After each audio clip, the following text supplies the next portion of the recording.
I never thought silence could have weight. But as I sat in that funeral home, surrounded by empty chairs and the smell of wilting flowers, I felt it pressing down on my chest like a stone. 40 years of marriage, and only one person came to say goodbye to my husband. Me. The funeral director kept glancing at his watch, then at me, then at the door. Waiting. We were all waiting. For our son Michael. For the neighbors who'd known Robert since he was a boy. For anyone who might have cared enough to spend an hour honoring a man who'd spent his entire life putting others first. But the door never opened. Not once. I smoothed Robert's navy blue sweater between my trembling fingers. The one he wore every Sunday morning when he'd make me pancakes and read the newspaper aloud. His voice was gone now, but I could still hear him saying what he always said when I worried about Michael. "He'll come around, Lucia. Boys just take longer to understand what matters." 40 years. 40 years I'd stood by Robert through everything. When the factory closed and we lost half our income, I took on 2 cleaning jobs and never complained. When his diabetes got bad and he needed insulin shots twice a day, I learned to give them myself even though needles made me dizzy. When his mother came to live with us during her final years and criticized everything I cooked, cleaned, and said, I bit my tongue and cared for her like she was my own. I was there through every doctor's appointment, every sleepless night when his breathing got labored, every moment of fear when we thought we might lose each other too soon. I held his hand through chemotherapy sessions that left him weak and sick. I drove him to physical therapy after his stroke, encouraging him when he wanted to give up, celebrating every small victory like it was a miracle. The town knew our story. They'd watched us struggle and survive together. They'd seen Robert helping neighbors fix their cars even when his own hands shook from medication. They'd seen him coaching Little League for 25 years, never missing a game, teaching boys how to swing a bat, and more importantly, how to be good men. But where were they now? I looked at the guest book by the door. 3 signatures. The funeral director, his assistant, and me. 3 people to remember a man who'd touched hundreds of lives. 3 people to witness the end of a love story that had lasted nearly half a century. The pastor cleared his throat gently. Mrs. Rodriguez, would you like us to wait a few more minutes? I shook my head. What was the point? If Michael was coming, he would have been here already. If our neighbors cared, they wouldn't have found excuses about being busy or having other plans. If 40 years of kindness and community service mattered, this room wouldn't echo with emptiness. Let's begin, I whispered. As the pastor spoke about Robert's life, about his dedication to family and community, about his gentle spirit and generous heart, I found myself counting the empty chairs. 37 of them. 37 witnesses to how easily a good man could be forgotten. 37 reminders that I was completely alone in this world now. But it was Michael's absence that cut the deepest. This was his father, the man who'd taught him to ride a bike, who'd sat up all night when he had pneumonia at age 7, who'd worked double shifts to pay for his baseball equipment and school clothes, the man who'd bailed him out of jail twice, who'd paid for his addiction treatment 3 times, who'd never stopped believing his son could become the man he was meant to be. And Michael couldn't even show up to say goodbye. I thought about all the times Robert had defended our son to friends and family who'd grown tired of his disappointments. He's struggling, but he's still our boy, Robert would say. Family doesn't give up on family. Well, apparently family does give up. It gives up and chooses a bottle over a funeral. It chooses friends who enable your worst habits over the parents who've loved you unconditionally for 32 years. It chooses the easy path of avoidance over the difficult path of showing respect and love. When the service ended, I stood alone beside the casket one last time. I placed my hand on the polished wood and whispered the words I'd been saving. I'm sorry, Robert. I'm sorry they couldn't see what I saw in you. I'm sorry our son wasn't here to thank you for being the father he never deserved. The funeral director approached with papers to sign and arrangements to finalize. Everything felt surreal, like I was watching someone else's life fall apart in slow motion. This wasn't how it was supposed to end. This wasn't the farewell Robert deserved after a lifetime of putting others first. If you enjoy stories that touch the heart, please subscribe to our channel. We're working toward 1,000 subscribers, and it really helps our work. And comment telling us what city you're watching from. As I walked to my car, my legs felt weak and unfamiliar. The parking lot was empty except for my old Honda and the funeral home's hearse. Even the staff seemed eager to lock up and go home, to return to their own families and their own lives that made sense. I sat in my car for a long time, staring at the building where I'd just said goodbye to the only person who'd ever truly understood me. The silence followed me even here, wrapping around me like a blanket I didn't want but couldn't remove. 40 years of marriage, 32 years of motherhood, and in the end, I was just one woman in an empty parking lot, holding a navy blue sweater and wondering how love could feel so much like loneliness. The days after the funeral crawled by like wounded animals. I kept expecting the phone to ring. Maybe Michael calling to explain, to apologize, to say something that would make sense of his absence. But the silence in my house had become my only companion. I found myself setting 2 plates for dinner out of habit, then staring at the empty chair where Robert used to sit. Sometimes I'd catch myself cooking his favorite meals, forgetting for a moment that there was no one left to share them with. The refrigerator filled up with leftovers I couldn't bring myself to eat, food that would eventually spoil and remind me once again that I was cooking for ghosts. 3 weeks passed before Michael finally called, not to ask how I was doing, not to explain his absence, but to ask if his father had left him anything in the will. "Mom, I know this is awkward timing," he said, his voice carrying that familiar tone he used when he wanted something. "But I'm in a tight spot right now, and I was wondering if Dad maybe left me some money or if there's anything I could sell to help me out."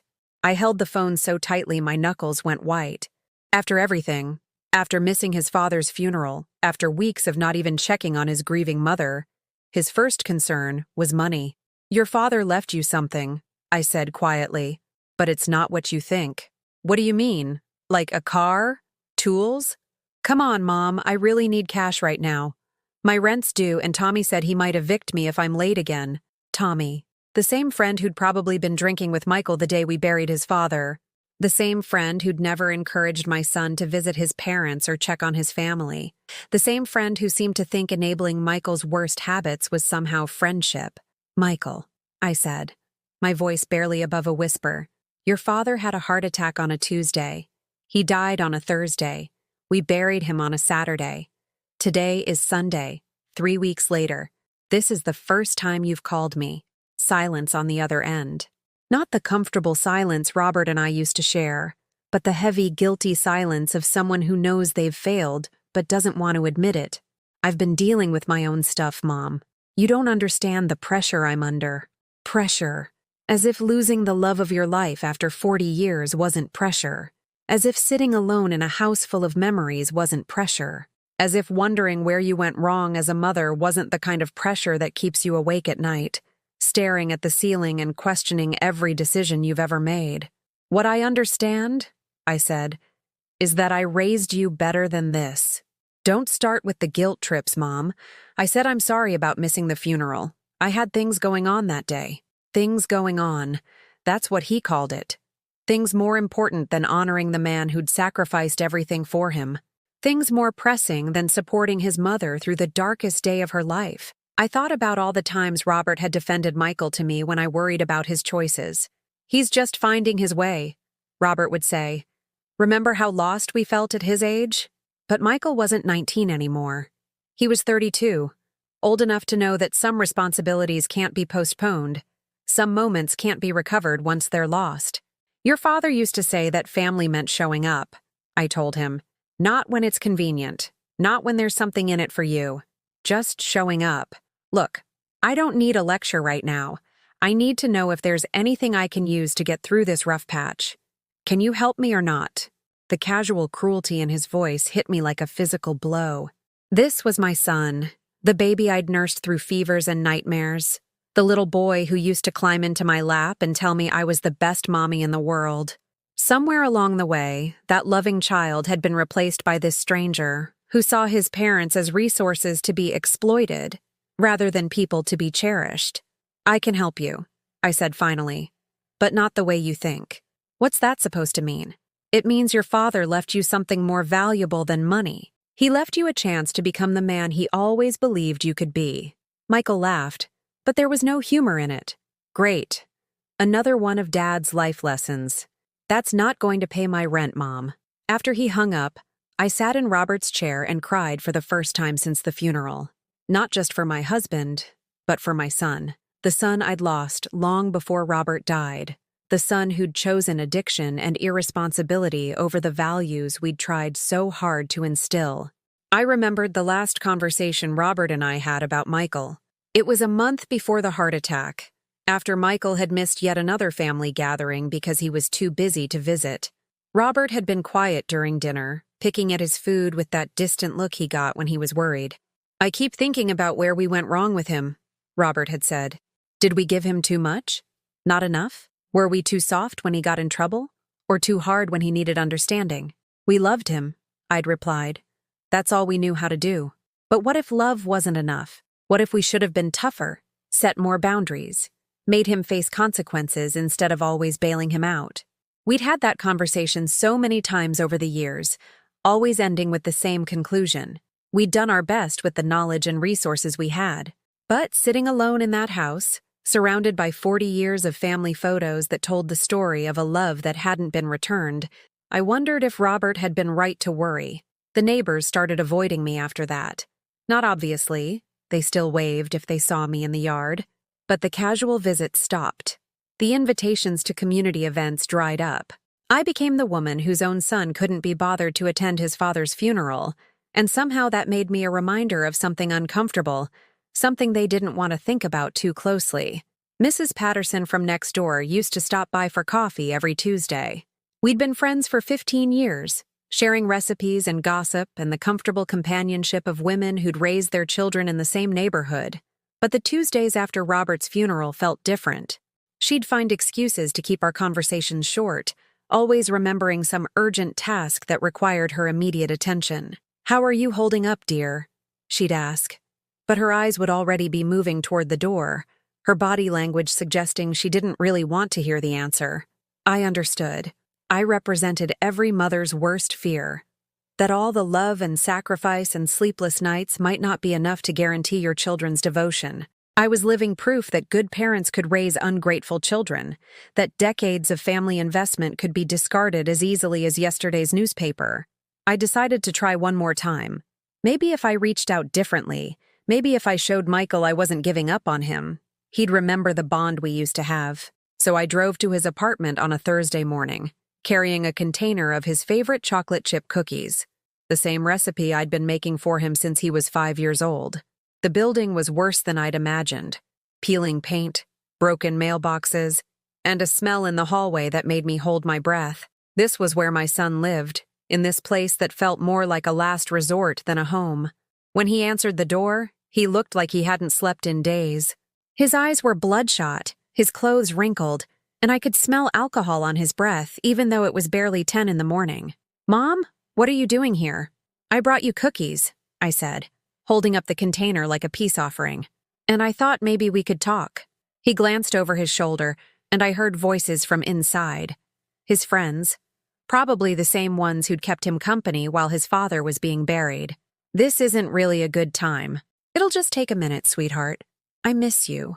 The word sweetheart hung in the air between us like something embarrassing. I saw him flinch slightly, as if my motherly affection was an inconvenience he couldn't afford in front of his friends. "Fine. Come in for a second." The apartment was chaos. Empty beer bottles covered every surface, pizza boxes stacked in corners, clothes scattered across furniture that looked like it had been rescued from garage sales.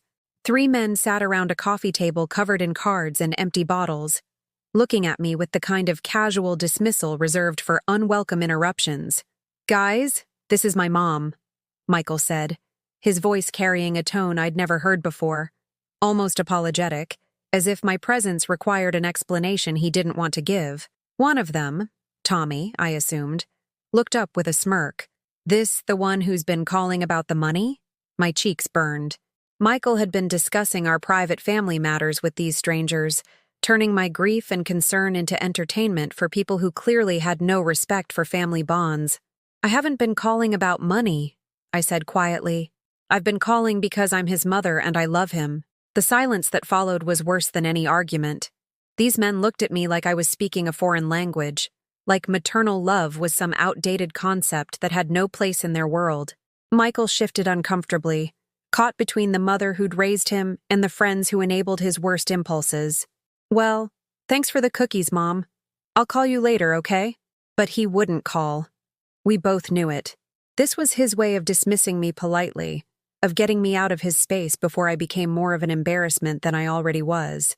"Michael," I said, my voice barely above a whisper, "your father's birthday is next week.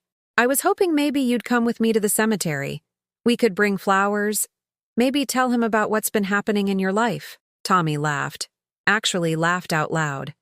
"Dude, your mom wants you to have a conversation with a dead guy." The words hit me like a slap. Robert wasn't just a dead guy. He was Michael's father, a man who'd devoted his life to being the best parent he knew how to be. But in this room, surrounded by these people who valued nothing beyond their immediate pleasures, my husband's memory was just another source of amusement. Michael's face reddened, but not with anger at his friend's disrespect. He was embarrassed by me, by my request, by the reminder that he had family obligations that extended beyond this squalid apartment and these shallow friendships. "Mom, I don't really do the cemetery thing. It's just weird for me." Weird. Visiting his father's grave was weird, but spending his days drinking with unemployed friends who mocked his grieving mother was perfectly normal. I felt something crack inside my chest. Not my heart breaking, because that had already happened. This was different. This was my hope finally giving way under the weight of too much disappointment. "I understand," I said, though I didn't understand anything anymore. As I walked back to my car, I heard Tommy's voice through the thin walls.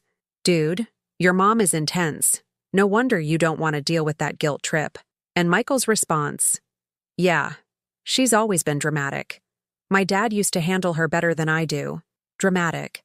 40 years of marriage, and I was being dismissed as dramatic for wanting to honor my husband's memory with our son, for expecting basic respect and consideration, for believing that family meant something more than an inconvenience to be managed." I sat in my car for 20 minutes before I could trust myself to drive. The cookies sat on the passenger seat, rejected like everything else I'd tried to offer. I thought about all the times I'd made those cookies over the years, for school bake sales, for Michael's baseball team, for holidays when our house had been full of laughter and love. Now they were just another symbol of how completely I'd failed to raise a son who valued the things that mattered. The drive home took me past the cemetery where Robert lay buried. I stopped, even though I hadn't planned to. His headstone was simple, just his name and dates and the inscription I'd chosen, "Beloved husband and father." Sitting there in the silence, I wondered if that second part was true anymore. Can you be a beloved father to a son who won't even visit your grave? "I don't know what to do," I whispered to the stone. "I don't know how to reach him anymore." The wind rustled through the oak trees Robert had always loved, and for a moment I let myself imagine it was his voice, offering the wisdom and comfort he'd provided for 40 years. But the silence that followed was just silence, empty and absolute. When I got home, I called my sister Carmen in Phoenix. We'd grown apart over the years. Distance and different life paths had made regular communication difficult, but she was the only family I had left besides Michael. "Lucia, is everything okay? You sound terrible." I told her about the funeral, about Michael's absence, about the awful visit to his apartment. As I spoke, I could hear the judgment in her silence. Carmen had always been the practical sister, the one who made tough decisions without getting bogged down in sentiment. "You know what your problem is?" she said when I finished. "You're still treating him like he's a child who's going to magically grow out of this phase. He's 32 years old, Lucia. This isn't a phase anymore. This is who he is. But he's my son, and you're his mother. That doesn't mean you have to accept being treated like garbage. Robert spoiled that boy, and now you're doing the same thing." The words stung because they carried a grain of truth I didn't want to acknowledge. Had we enabled Michael's selfishness by always making excuses for him? Had our unconditional love become unconditional tolerance for behavior that should have had consequences? What am I supposed to do? Give up on him completely? I'm saying maybe it's time to let him experience some real consequences for his choices. Stop calling. Stop visiting. Stop sending money or cookies or whatever else you've been doing to make his life easier. Let him miss you for once instead of taking you for granted. After we hung up, I sat in Robert's chair and tried to imagine what he would have said. Would he have agreed with Carmen's tough love approach, or would he have encouraged me to keep trying? The truth was, we'd never had to face this situation together. Robert had died, still believing our son would eventually mature into the man we'd raised him to be. 3 months passed without a word from Michael. I stopped calling, stopped driving by his apartment, stopped making excuses for him to the few neighbors who still asked about him. Carmen's advice echoed in my mind daily. Let him experience consequences. Let him miss me for once. But the silence was eating me alive. I started having conversations with Robert's photograph on the mantelpiece. Not crazy conversations, I wasn't losing my mind, but the kind of quiet talks we used to have over morning coffee. I'd tell him about my day, about the grocery store clerk who'd been kind to me, about the bills I was struggling to pay on just my Social Security check, and I'd ask him what I should do about our son. The photograph never answered, of course. Robert's gentle smile remained frozen in time, captured during our last Christmas together when he'd still been healthy enough to help me hang lights on the tree. Back then, I'd believed we had years left together. Back then, Michael had at least pretended to care about family traditions. Winter arrived early that year, and with it came a loneliness so deep I sometimes forgot to eat. I'd find myself standing in the kitchen at dinner time, staring at the stove, unable to remember why I'd come there. Food had lost its purpose when there was no one to share it with, no one to cook for except myself. The house felt like a museum of a life that no longer existed. Robert's reading glasses still sat on his nightstand. His medications remained lined up in the bathroom cabinet because I couldn't bring myself to throw them away. His favorite coffee mug, the one that said, "World's Best Dad," that Michael had given him for Father's Day 15 years ago, sat unused in the cabinet, a bitter reminder of promises that had never been kept. I found myself sleeping in the guest room more often than not. Our bedroom held too many memories, too many conversations about dreams that would never come true. We'd talked about growing old together, about spoiling grandchildren, about Michael finally settling down and bringing us a daughter-in-law who'd become like the daughter we'd never had. Instead, I was growing old alone, and the prospect of grandchildren seemed as distant as the moon. Christmas was the worst. I'd always been the one who insisted on family traditions, who made sure we celebrated properly even when money was tight. This year, I put up a small tree, more out of habit than holiday spirit, and wrapped 2 presents. One for Michael, in case he surprised me by visiting. One for Robert, because some rituals are harder to break than others. On Christmas morning, I sat alone in my robe, drinking coffee from my own mug, while Robert's World's Best Dad cup remained untouched in the cabinet. The present for Michael sat under the tree like an accusation. The present for Robert, a new book about woodworking that he'd never read, felt like the physical manifestation of my inability to accept reality. By New Year's Eve, something inside me had simply given up. Not my life. I wasn't thinking about anything that dramatic, but my hope. The part of me that had always believed things would work out, that love would eventually triumph, that good people were rewarded for their patience and sacrifice, had finally died. I stopped answering the phone. Mrs. Patterson had called a few times after Christmas, probably feeling guilty about her months of avoidance, but I let it ring. Carmen called from Phoenix, and I let that ring too. The church called about volunteer opportunities, and I couldn't even summon the energy to feel bad about ignoring them. What was the point? I'd spent my entire adult life serving others, my husband, my son, my community, and in the end, I was completely alone. All that service, all that sacrifice, all that love, and I had nothing to show for it except an empty house and a son who couldn't be bothered to check if I was alive or dead. One particularly dark January evening, I found myself standing in Michael's old bedroom. I'd kept it exactly as he'd left it when he moved out at 25. Baseball trophies on the shelves, posters of his favorite bands still taped to the walls, his high school diploma in a frame on the desk.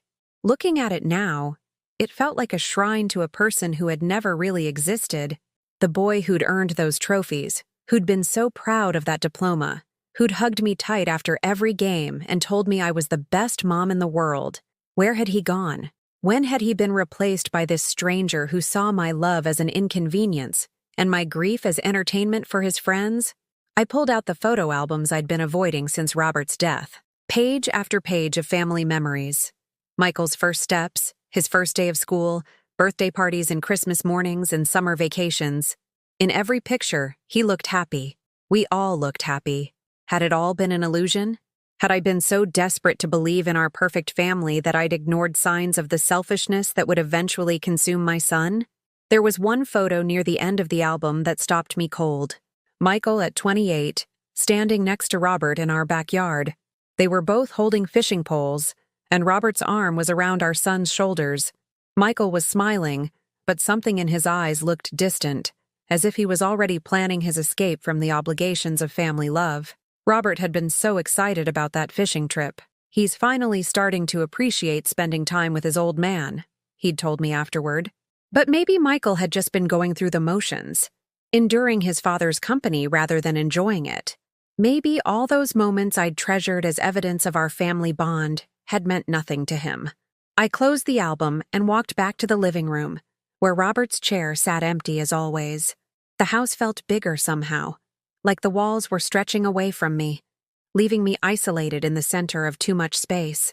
Even my own footsteps echoed strangely, as if the house itself was surprised to find anyone still living here. That night, I lay in the guest room bed and tried to remember the last time I'd felt truly happy. Not content, not peaceful, but genuinely happy. It had been Robert's birthday 2 years ago, when Michael had surprised us by showing up with a homemade card and staying for dinner. He'd seemed clean that night, more like his old self, and for a few hours I'd allowed myself to believe we were healing as a family. But even that memory felt tainted now. Had he come because he genuinely wanted to celebrate his father's birthday, or because he'd needed something from us? Had his affection been real, or just another performance designed to keep his financial safety net intact? The next morning, I sat at my kitchen table and wrote 3 letters. One to Carmen, apologizing for not returning her calls and explaining that I needed some time to figure out who I was without Robert, without the constant worry about Michael. One to Mrs. Patterson, thanking her for years of friendship and releasing her from any obligation to check on me. And one to Michael. That last letter was the hardest. I wrote it and tore it up, wrote it again and crumpled it into a ball. Finally, on the 3rd try, I managed to put down the words that had been trapped in my heart for months. I don't know what I did wrong as your mother, but I'm sorry. I'm sorry I failed to raise a son who could love me back the way I've always loved you. I'm sorry I wasn't strong enough to teach you that family means showing up, especially when it's hard. I'm sorry your father died believing you'd become a better man than you have. I sealed the letter and put it in the drawer with Robert's reading glasses and his unused blood pressure medication. I didn't mail it. I couldn't mail it. But writing it felt like lancing a wound that had been festering for too long. But even in my deepest despair, even when I felt like I had nothing left to lose, there was something I kept hidden in the bottom of that same drawer. Something Robert had given me 3 days before he died, when he was still coherent enough to make plans, but sick enough to know his time was running out. Something he'd made me promise to save until I knew Michael was ready to understand what it meant. When he comes back to you, and he will come back, Lucia, because pain has a way of teaching lessons that love sometimes can't. Give him this, Robert had whispered, but not until he's ready to really hear it. I hadn't looked at it since Robert died. I wasn't sure I was ready to face whatever message my husband had left for our son, but it was there, waiting, like a seed buried in winter soil, holding the possibility of spring even when everything around it appeared dead. Spring arrived without fanfare, but something in me began to shift with the changing season. It wasn't hope exactly. Hope felt too fragile, too easily broken. It was something quieter but stronger, like the way tree roots grow deep underground before anyone can see the new growth above. I started taking walks again, not to anywhere in particular, just around the neighborhood where Robert and I had built our life together. At first, these walks felt like punishment. Every familiar landmark reminded me of conversations we'd had, plans we'd made, dreams that would never come true, but gradually, they became something else.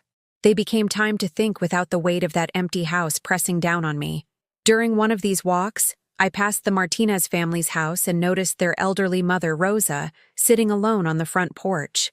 She'd moved in with them after her husband died, but I'd rarely seen her outside. Something about the way she sat there, perfectly still, watching the world go by, reminded me of myself. I stopped walking and looked at her. Really looked. She was probably my age, maybe a little older, with silver hair pulled back in a neat bun and eyes that held the same quiet sadness I saw in my own mirror every morning. But she wasn't crying or falling apart. She was just existing with dignity. "Good morning," I called softly. She smiled and waved. "Beautiful day, isn't it?" It was such a simple exchange, but it was the first real conversation I'd had with another person in weeks. Not about my problems or my pain, just an acknowledgement that the world was still turning and there was still beauty in it, even if I couldn't feel it yet. I started timing my walks to coincide with Rosa's porch sitting. We'd exchange pleasantries about the weather, about the neighbors' gardens, about small things that didn't require me to explain my situation or defend my choices. These brief conversations became anchors in my day, proof that I could still connect with another human being without the weight of my tragedy overwhelming everything. One morning, Rosa wasn't on her porch. I found myself disappointed in a way that surprised me. I'd grown to depend on that small ritual, that reminder that I wasn't completely invisible to the world. When she appeared the next day, I felt genuine relief. "I missed seeing you yesterday," I said before I could stop myself. "Doctor's appointment," she replied. "Getting old is expensive business." She laughed, and there was something in that laugh, not bitterness, not self-pity, just acceptance of life's realities, that made me understand something important. Rosa had probably lost people too. She'd probably been disappointed by family members, probably felt forgotten and alone, but she'd figured out how to keep living anyway. I began to study other people during my walks, really paying attention to how they moved through their days. The widow who tended her garden with methodical care, creating beauty even though her husband wasn't there to see it. The elderly man who walked his ancient dog every morning, talking to the animal like it was his best friend. The woman about my age who picked up litter in the park not because anyone asked her to, but because she'd decided it was worth doing. These people had all survived losses, disappointments, betrayals. They'd all found ways to keep going that didn't depend on other people's approval or attention. They'd learned to find purpose in small actions, meaning in simple routines, dignity in just showing up for their own lives. I started keeping a journal, not about my pain or my anger toward Michael, but about small observations. The way morning light fell across my kitchen table, the sound of rain on the roof that Robert had repaired himself 5 years ago, the fact that the roses he'd planted were blooming again, despite having no one to care for them properly. Writing these things down felt like a conversation with a part of myself I'd forgotten existed. Before Robert, before Michael, before marriage and motherhood consumed my identity, I'd been someone who noticed things, who found wonder in ordinary moments. That person had been buried under decades of focusing on other people's needs, but she was still there, waiting to be remembered.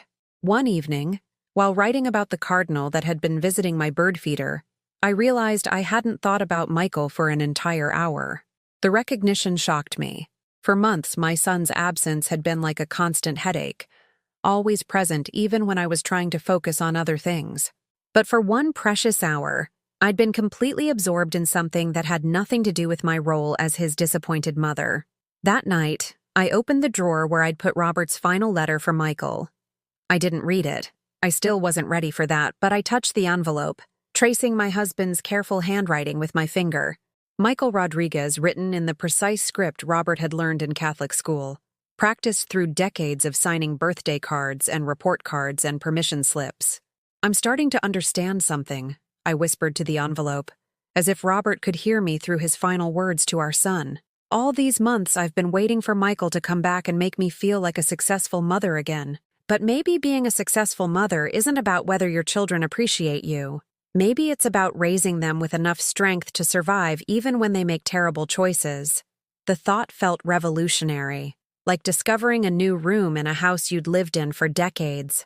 What if my worth as a mother wasn't determined by Michael's behavior, What if the values Robert and I had tried to instill were still there inside our son, buried under addiction and selfishness, but not destroyed?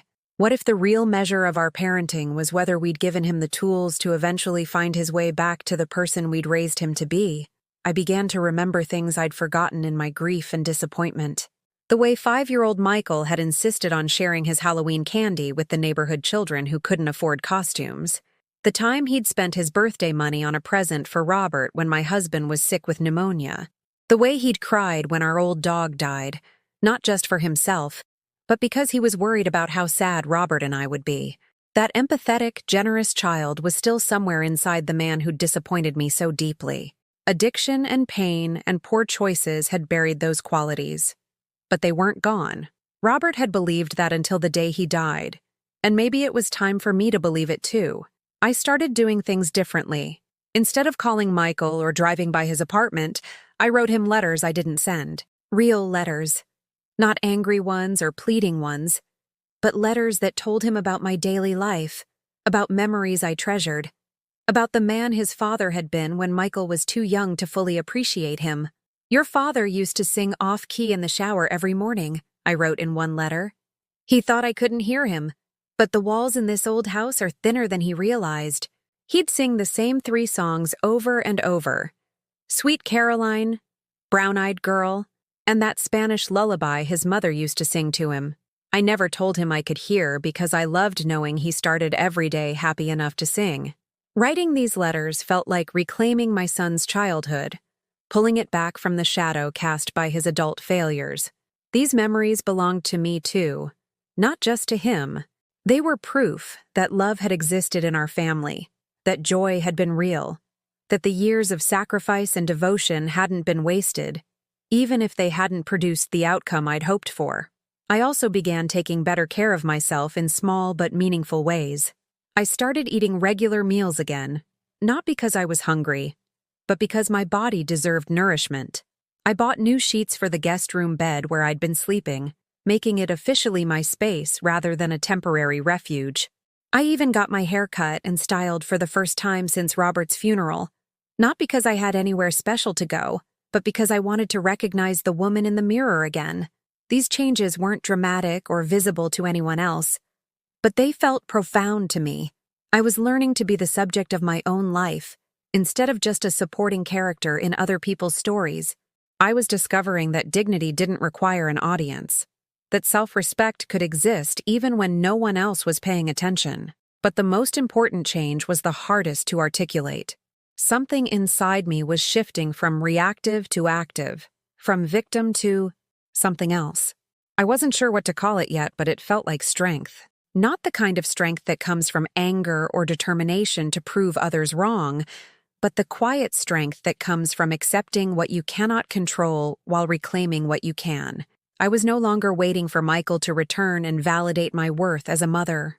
I was no longer measuring my days by his absence or my success by his failures. Instead, I was preparing for something I couldn't quite name yet.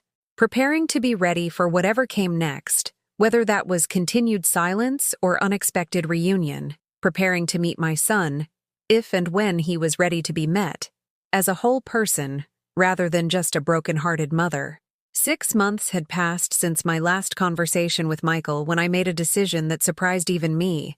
I was going to clean out Robert's closet completely and donate his clothes to the church. Not because I was ready to forget him, but because I was finally ready to stop living in a museum of our past. I'd been avoiding that closet since the day he died, opening it only to touch his shirts when the loneliness became unbearable. But keeping his clothes wasn't bringing him back, and it wasn't helping me move forward. It was time to let someone else benefit from the wool coats and button-down shirts that would never keep Robert warm again. As I folded each piece of clothing, I found myself saying goodbye properly for the first time. "Thank you for wearing this to every anniversary dinner," I whispered to his navy suit. "Thank you for looking so handsome in this when we renewed our vows." Each item held a memory, but instead of clinging to the sadness, I tried to feel grateful for the experiences we'd shared. In the inside pocket of his winter coat, I found something that made me sit down hard on the bed. A small notebook filled with Robert's handwriting. Lists, mostly, grocery items, home repair projects, doctor's appointments. But on the last page, dated just 2 weeks before his heart attack, he'd written something different. Things to tell Lucia. She's stronger than she knows. She raised a good boy even if he's lost right now. Michael will come back to us when the pain gets loud enough. Love doesn't die just because someone forgets how to feel it. She needs to remember who she was before she became just a wife and mother. Tell her I'm proud of the woman she's becoming. I read those words over and over until they blurred through my tears. Robert had seen something in me that I'd forgotten existed. Even in his final weeks, when he was focused on his own mortality, he'd been thinking about my future, my strength, my potential for growth. He'd known I would survive this, even when I couldn't imagine how. That evening, I did something I hadn't done since before Robert got sick. I cooked a real meal, not just something to fill my stomach, but a proper dinner with vegetables and seasonings and care. I set the table with our good dishes, lit candles, and ate slowly while classical music played softly in the background. It felt like honoring both Robert's memory and my own worthiness to be treated well, even if I was the only one doing the treating. After dinner, I called Carmen for the first time in months. "Lucia? Oh my God, I've been so worried. Why haven't you been answering your phone?" "I needed time to figure some things out," I said. "I'm calling to tell you I'm okay, really okay, not just pretending to be okay." The relief in her voice was palpable. "You sound different, stronger somehow." "I feel different." I found some notes Robert wrote before he died, and they reminded me of something important. I spent so many years defining myself through other people, as Robert's wife, as Michael's mother, that I forgot I was also just Lucia, a person with value independent of how well I managed to love other people. Carmen was quiet for a moment. That's really wise, Lucia. I'm proud of you." We talked for an hour, really talked, about her life in Phoenix and my plans for the house, and the small ways I was rebuilding my daily routine.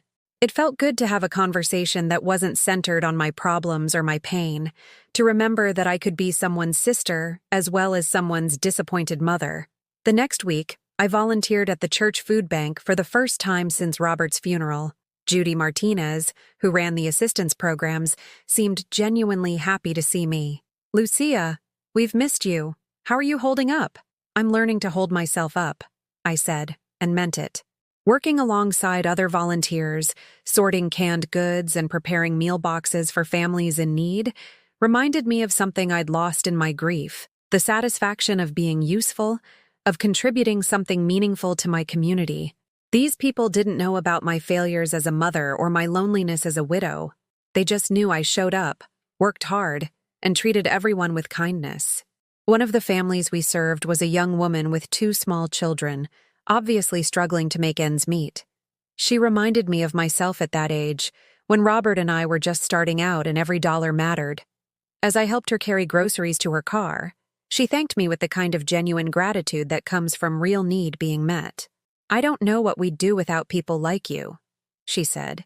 "People like me. Not people who felt sorry for me or people who had to tolerate my neediness, but people like me, someone who chose to help because helping mattered." For the first time in months, I felt proud of something I'd done. That night, I pulled out Robert's letter for Michael again. This time, I didn't just touch the envelope. I carefully opened it and read what my husband had written to our son in his final days. "Michael," the letter began in Robert's careful script, "if your mother is giving this to you, it means I'm gone and you've finally come home. I'm not writing to lecture you or make you feel guilty. I'm writing to tell you some things you need to know before it's too late. Your mother saved my life in ways you'll only understand when you find someone worth saving yours for. When I was young and stupid and thought I knew everything, she stood by me. When I made mistakes that could have destroyed our family, she forgave me. When I was sick and afraid and not brave enough to face what was coming, she held my hand and made me feel like I could handle anything as long as she was with me. She's not perfect. Nobody is. But she's the best person I've ever known. And you're breaking her heart. I know you're in pain, son. I know addiction feels like drowning. And sometimes hurting the people who love you seems easier than facing how badly you've hurt yourself. But your mother's love isn't something you get to waste forever. Love like that is a gift. and gifts that aren't appreciated eventually get taken away. I'm not asking you to get sober because you owe it to me or because you owe it to her. I'm asking you to get sober because you owe it to yourself. Because somewhere inside the man you've become is still the boy who used to help his mother carry groceries and who cried when our old dog died. That boy deserves a chance to grow up properly. When you're ready, really ready. Not just temporarily sorry. She'll be there. But don't wait too long, Michael. Don't let pride or shame or fear rob you of the only person who's ever loved you exactly as you are. Your mother thinks she failed as a parent because you're struggling. I need you to know that's not true. We raised you with everything we had, and the man you're capable of being is still inside you. The choices you make from here on out are yours, but you had good teachers. Remember what we taught you when you're ready to remember. Take care of her, son. She's taken care of everyone else her whole life. Love, Dad. I read the letter 3 times, crying through each reading, but not with sadness this time, with something that felt almost like anticipation.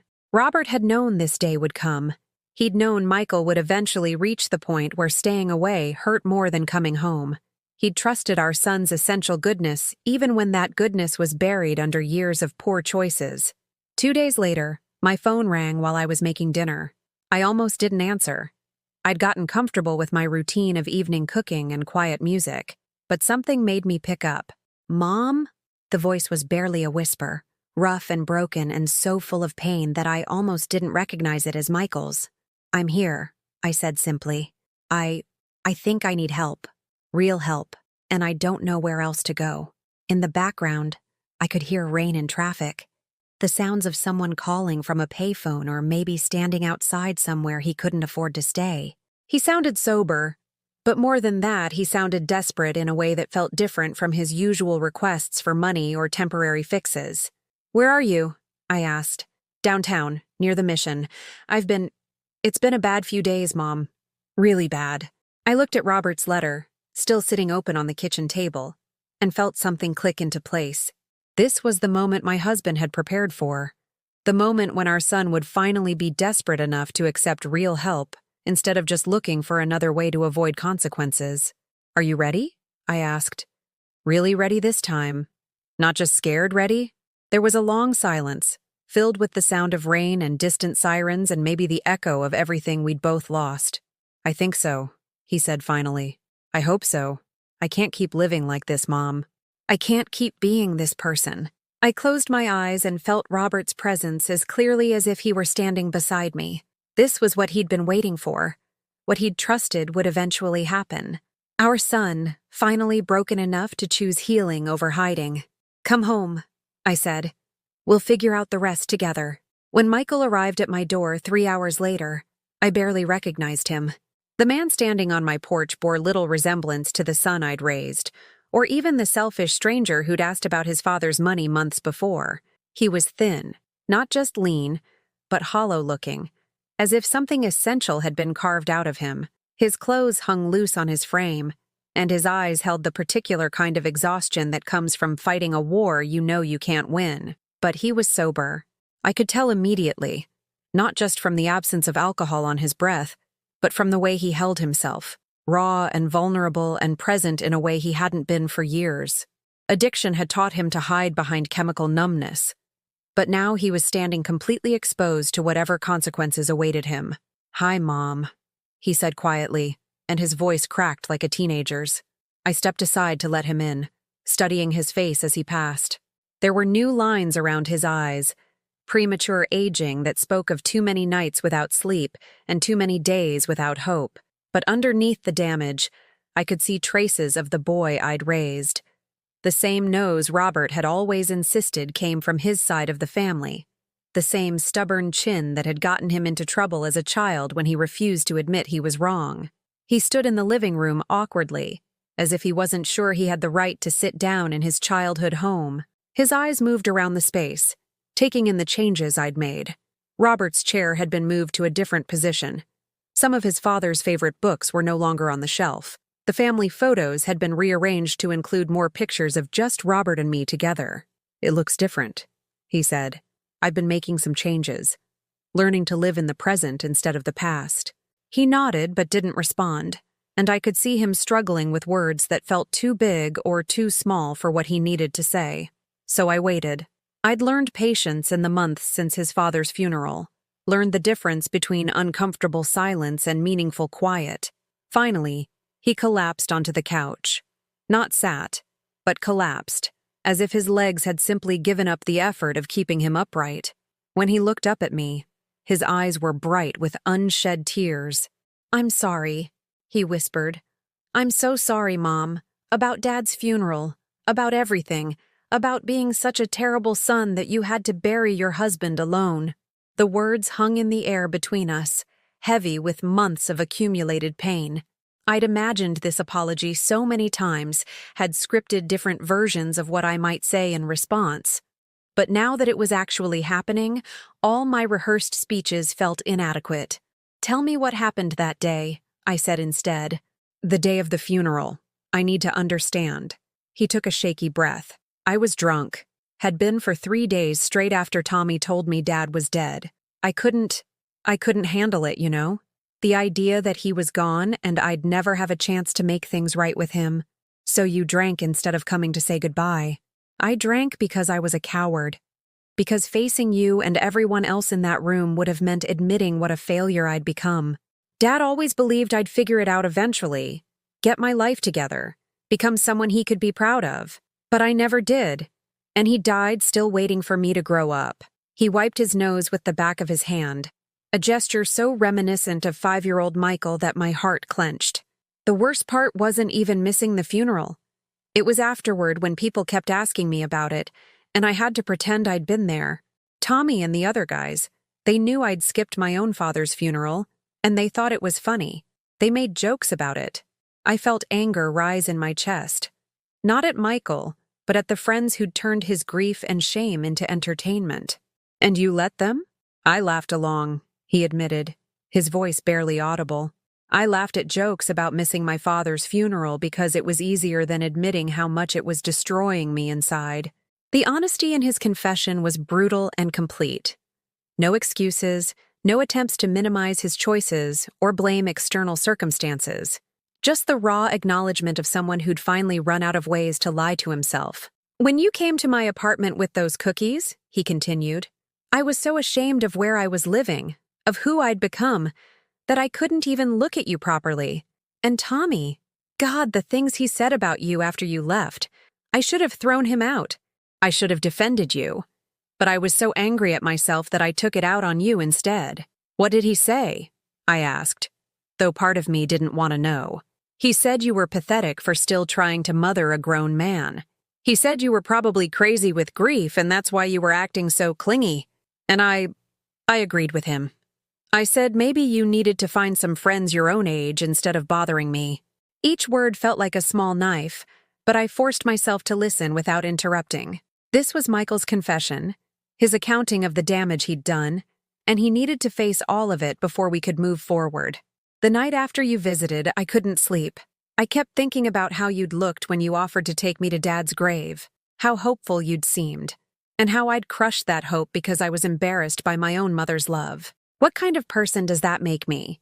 A person who was in pain and making bad choices," I said carefully, "but not a person who can't change." He looked up at me with something like surprise, as if he'd expected condemnation rather than the possibility of redemption. "3 weeks ago, Tommy overdosed," he said quietly. "Not fatally, but close enough that they had to revive him twice in the ambulance. And while I was sitting in that hospital waiting room, surrounded by his family who actually showed up for him, I realized I didn't want to die the way I'd been living. I didn't want my last conversation with you to be about money, or my last memory of Dad to be avoiding his funeral." He pulled something out of his jacket pocket, a small white card. "I've been going to meetings, NA meetings. This is my 30-day chip." I took the plastic coin and examined it, feeling its weight in my palm. 30 days sober. Not a cure, not a guarantee, but a beginning. Evidence that my son was finally fighting for himself instead of just running from consequences. "I wanted to call you sooner," he said, "but my sponsor told me I needed to get through the worst of the withdrawal. Needed to be sure I was doing this for the right reasons. Not just because I was scared or because I needed something from you, but because I genuinely wanted to stop hurting myself and everyone who loved me. And now? Now I know I can't undo what I've done. I can't go back and attend Dad's funeral or treat you with the respect you deserved, but I can try to become the man he believed I could be, even if it's too late for him to see it. I stood up and walked to the kitchen, returning with Robert's letter.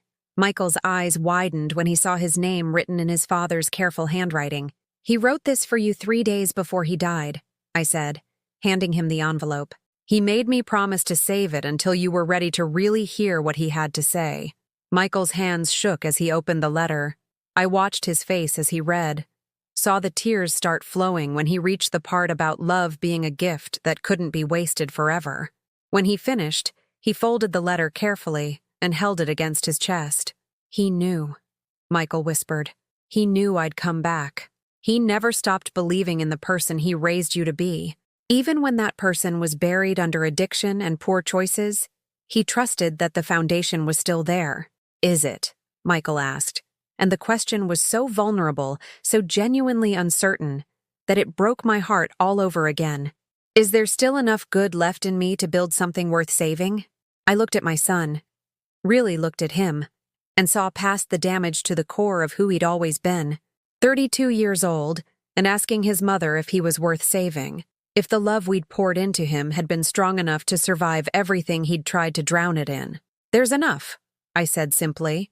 "There's always been enough. The question is whether you're finally ready to do the work of uncovering it."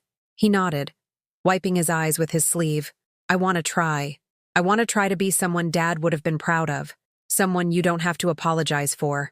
I know I can't undo the hurt I've caused, but maybe I can stop causing more." "Then that's where we start," I said. "Not with apologies for the past, but with commitments for the future." A year later, I stood at Robert's graveside on a crisp October morning, but I wasn't alone. Michael knelt beside me, placing fresh flowers on his father's headstone, the same yellow roses Robert used to bring me for our anniversary. My son's hands were steady now, no longer trembling from withdrawal or shame. His face had filled out, and there was something in his eyes that had been missing for so long I'd almost forgotten what it looked like. "Peace. I brought something to read to him," Michael said quietly, pulling out a folded piece of paper. "If that's okay with you?" I nodded, stepping back to give him space for this conversation he'd needed to have for over a year. "Dad?" Michael began, his voice stronger than it had been that night he'd collapsed on my couch. "I know I'm late. I know you're not here to answer me, but Mom says you can hear me anyway, so I'm going to trust her on that. She's usually right about the important things." He paused, looking down at his notes, then seemed to decide to speak from his heart instead. "I've been sober for 1 year and 37 days. Not just dry, but actually sober. Working the steps, helping other people, living the kind of life you taught me to live when I was small enough to listen. I'm not the same person who was too ashamed to say goodbye to you, and I never will be again." The wind rustled through the oak trees that surrounded the cemetery, and I found myself imagining it was Robert's way of acknowledging our son's words. "I work at the community center now, Dad. Remember how you used to volunteer there, helping kids with their homework after school? Well, I'm doing that too now. It turns out all those times you made me help you with repairs around the house actually taught me something. I can fix things. Not just broken pipes and squeaky hinges, but broken people too sometimes." I felt my chest swell with pride, not just for Michael's sobriety, but for the man he was becoming. The community center job paid barely above minimum wage, but he'd taken it because it meant something to him, because it connected him to his father's legacy of service. "The kids there remind me of myself at that age," Michael continued. "Some of them are angry, some are scared, some just need someone to believe they're worth something. You always believed I was worth something, even when I forgot how to believe it myself. I'm trying to pass that forward now." He reached into his jacket and pulled out a small wooden cross, the one Robert had carved himself and worn around his neck every day for 20 years. I hadn't seen it since the funeral home had returned his personal effects. "Mom gave this back to me last month. She said you'd want me to have it when I was ready to understand what it meant. I think I'm starting to understand now. It's not about being perfect. It's about getting back up every time you fall down. It's about choosing love even when love seems impossible. Michael pressed the cross against the headstone for a moment, then fastened the chain around his own neck. I can't undo missing your funeral, Dad. I can't take back all the worry I caused you. All the times I disappointed you when you were trying so hard to save me from myself. But I can promise you this. I'm going to spend the rest of my life trying to be worthy of the love you and Mom gave me. I'm going to take care of her the way she took care of both of us. He stood up and stepped back, tears streaming down his face but his shoulders straight and strong. This was what redemption looked like. Not the absence of regret, but the transformation of regret into purpose. We walked back to the car in comfortable silence, past other families visiting their own losses, their own memories. Michael had driven us there in his new used car. Nothing fancy, but reliable and paid for with his own earnings. He'd insisted on picking me up, on being the one to take responsibility for our visit. "Mom," he said as we reached the parking lot, "I have something to tell you." My heart skipped for just a moment, old habits of worry dying hard, but his tone was excited rather than apologetic. "I've been seeing someone. Her name is Sarah, and she's good for me. She's been sober for 3 years. We met at a meeting, and she makes me want to be better than I am. I'd like you to meet her, if you're ready for that." Sarah, a woman who understood recovery, who could love Michael without enabling him, who represented the possibility of healthy relationships built on mutual growth rather than mutual destruction. The idea filled me with cautious hope. "I'd love to meet her," I said, and meant it completely. "She knows about everything. About missing Dad's funeral, about how badly I treated you, about all of it, and she still thinks I'm worth caring about. That's pretty amazing, right?" "That's what love looks like when it's real," I said. "It sees everything and chooses to stay anyway." On the drive home, Michael told me about his plans to propose to Sarah in the spring, about the small apartment they were looking at together, about the possibility of children someday when they were both ready for that responsibility. He spoke with the careful optimism of someone who'd learned not to take good things for granted, but who was finally allowing himself to hope for a future worth building. "I know it might seem fast," he said, "but when you've wasted as much time as I have, every day feels precious. I don't want to postpone happiness anymore, just because I'm afraid I don't deserve it." That evening, we sat in my living room, the same room where he'd collapsed a year ago, broken and desperate, and looked through photo albums together. Not the painful exercise it had been when I was alone with my grief, but a celebration of the love that had sustained our family through its darkest times. "Look at this one," Michael said, pointing to a picture of himself at 7 years old, gap-toothed and grinning, sitting on Robert's shoulders at the county fair. I remember that day. Dad won me that stuffed elephant by throwing rings, and I was so impressed I thought he could do anything. He was pretty proud of that elephant. I laughed.